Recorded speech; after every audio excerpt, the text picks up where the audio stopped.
Regular గా వాడుతున్న lehenga sets bore కొట్టేసినాయా?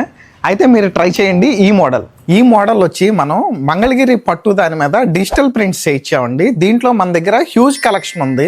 ఈ థీమ్ వచ్చి మనకి విలేజ్ థీమ్ తో వస్తుందండి. కింద వచ్చి మనకి డబుల్ కంచి వస్తుంది బోర్డర్, పైన ఏమో 50 బోర్డర్ తో వస్తుంది. ఇది హాఫ్ అండ్ హాఫ్ ప్యాటర్న్ తో వస్తుందండి. పావడా వచ్చి మనకి 4 మీటర్స్ వస్తుందండి. ఇది బ్లౌజ్ అండి, ఇది 1 మీటర్ వస్తుంది. ఇది కాంట్రాస్ట్ వస్తుందండి. మనకి ఓణి కూడా పెద్ద పన్న వస్తుందండి. సేమ్ దానికి కాంట్రాస్ట్ ఇచ్చాము దీనికి. ఇది కూడా మనకి విలేజ్ కాన్సెప్ట్ లోనే వస్తుంది. ఓణి వచ్చి మనకి 3 మీటర్స్ వస్తుందండి. మన దగ్గర ఉన్న కలర్స్ అండ్ డిజైన్స్ ఒక్కసారి చూసేయండి. ఏదైనా నచ్చితే కనుక ఎమ్మటే స్క్రీన్ షాట్ తీసి మా వాట్సాప్ నంబర్ కాంటాక్ట్ చేస్తే మేము దానికి ఓపెన్ పిక్ అనేది మీకు షేర్ చేస్తామండి. Price 5500, free shipping. ఇలాంటి లేటెస్ట్ కలెక్షన్స్ కోసం మన పేజ్ ని ఫాలో అవ్వండి.